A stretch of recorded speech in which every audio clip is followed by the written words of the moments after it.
Need more high-speed data on your Walmart Family Mobile plan? It's easier than ever as of September 2025. You can instantly add 1 gigabytes, 5 gigabytes, or 10 gigabyte high-speed boosts. These add-ons are priced at $5 for 1 gigabytes, $10 for 5 gigabytes, and $20 for 10 gigabytes. They don't expire for 90 days from activation.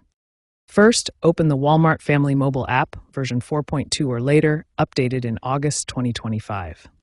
Navigate to the Add Data section in the app menu to see your options. Select the high-speed add-on you need and confirm your payment using a linked card or PayPal. These add-ons let you bypass low-speed deprioritization, stack with your existing plan data, and give you up to 5G speeds with immediate activation. Keeping track of your data, talk text, and account credits with Walmart Family Mobile is simple. There are 3 primary ways to check your balance. First, through the app.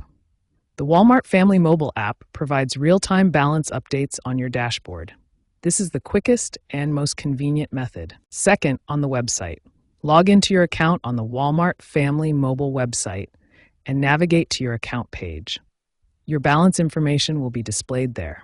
Third, via text. Text BAL 611 from your Walmart Family Mobile phone. This is free on the T-Mobile network. You'll receive a text message with your current balance details. Transparency is key. Walmart Family Mobile sends alerts when you reach 80% of your data usage, helping you avoid unexpected overages. The app allows you to see everything instantly,